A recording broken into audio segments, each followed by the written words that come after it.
Welcome to my channel Pallavi digital arts. నెమలి మరియు కుందేలు. ఒకప్పుడు పచ్చని అడవి ఉండేది. ఆ అడవిలో ఎన్నో జంతువులు కలిసి స్నేహంగా జీవించేవి. ప్రతిరోజు ఆనందంగా, సంతోషంగా ఉండే వాతావరణం. ఆ అడవిలో నీలిరంగు పింఛాలతో మెరిసే ఒక అందమైన నెమలి ఉండేది. అది ప్రతిరోజూ ఉదయం చెరువు దగ్గరకి వచ్చి నాట్యం చేస్తూ తన అందాన్ని చూపించేది. నెమలి తన సొగసుతో గర్వంగా ఉండేది. తనకన్నా అందమైన జీవి ఇంకెవ్వరూ లేదని నమ్మేది. ఒకరోజు నెమలి చెరువు దగ్గర నాట్యం చేస్తూ గొంతెత్తి అన్నది, ఈ అడవిలో నాకు సాటిగా ఎవరూ లేరు. నా రంగులు చూసి అందరూ ఆశ్చర్యపోతుంటారు. నా నాట్యం, నా నడక, అన్నీ అపురూపం. అక్కడే నీళ్లు తాగుతున్న చిన్న కుందేలు ఆ మాటలు విని దగ్గరికి వచ్చింది. కుందేలు తెల్లగా, ముద్దుగా ఉండేది. కాని చాలా వినయంగా, మితభాషిగా మాట్లాడేది. కుందేలు నవ్వుతూ అన్నది, నీవు నిజంగా అందంగా ఉన్నావు నెమలి సోదరి.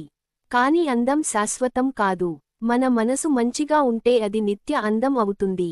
నెమలి అన్నది, ఓహ్, నీకు అసూయగా ఉందేమో నా అందం చూసి. నువ్వు నాకు పోటీ పడాలని చూస్తున్నావా? అంటూ తిరిగి వెళ్ళిపోయింది. కొన్ని రోజులు గడిచాయి. ఒక రోజు ఆ అడవిలో భారీ గాలి, వర్షాలు వచ్చాయి. చెట్లు ఊడి పడిపోయాయి. నీరు పొంగి పొర్లింది. జంతువులందరికీ భయం పట్టేసింది. ఎవరి ప్రాణాలు వారివి.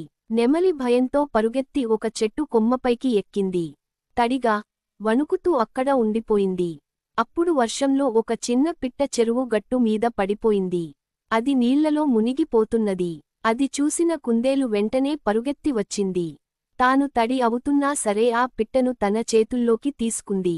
అప్పుడు వర్షం ఇంకా గట్టిగా కురుస్తోంది. కుందేలు పిట్టను తీసుకెళ్లి తడి తుడిచింది. కొన్ని గింజలు పెట్టి తినిపించింది. ఆ సన్నివేశాన్ని చెట్టు పైనుంచి చూస్తున్న నెమలికి కన్నీళ్లు వచ్చాయి.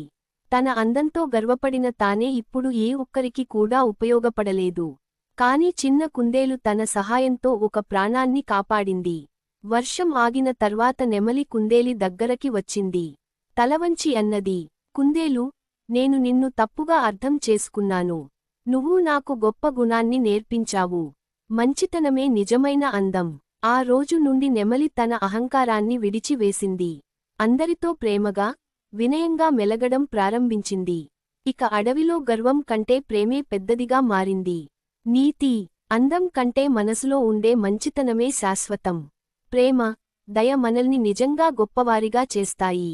Thank you so much for watching. Please like, share and subscribe.